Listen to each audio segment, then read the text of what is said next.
That's an interesting question. Historically, regulation has always been used in Europe as a tool for conversion, as a means to create a common binding element between different diverging national regimes of laws and regulations. And deregulation itself is not necessarily a guarantee for more efficiency or for more convergence. If it just means that we revert back to 27 different national regimes.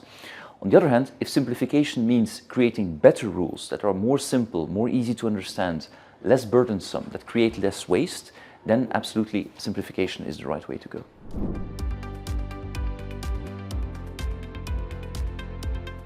So sustainable investing essentially hinges on the availability of information, of data that allows investors to take well-informed investment decisions on companies that allow them to meet their objectives. Now, inherent in the framework, there is a tension between, on the one hand, data users, and on the other hand, data providers. And there has to be a balance between the cost, on the one hand, for the providers to provide the data, and on the other hand, the advantage or the use it has for the data users. Now, very interestingly today is that we've heard that there seems to be a very broad consensus amongst governments, regulators, but also data users and data providers, that data should essentially be fit for purpose. And in the spirit of what we've heard yesterday on the Savings and Investment Union, sometimes less can actually be more. What's the point of having 1,000 data points if there's only 5 or 10, a handful of asset managers out there that actually have the resources to absorb and to integrate that data, if maybe 20 or 25 key performance indicators, key metrics, can actually get you 80 or 85% of the way. And if it actually allows, it lowers barriers and it allows more asset managers to make the step to integrate sustainability considerations into their decision-making processes, then actually less can be more.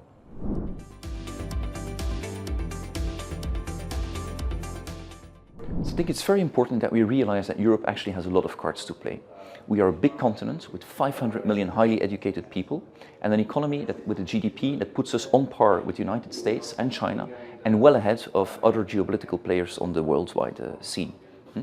Now, if you look back to the original EU 2030 agenda, we see that it all started off on the premise that the transition towards a more efficient, sustainable, resource-efficient, low-carbon economy is important, is key to preserve our longer-term competitiveness. And those findings are actually still very much relevant today.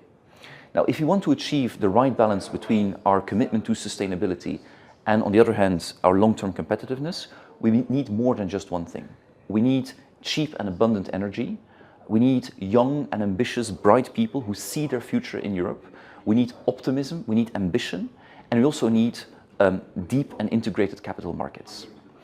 And in this broader picture, definitely regulation has a role to play. We don't need necessarily less regulation, but we need better regulation. Regulation that is simple, that's efficient, fit for purpose, that does not impose more burden than necessary to achieve its objectives. And if we can get all those pieces of the puzzle together, then we can certainly ensure that Europe definitely remains the best place to live in the future.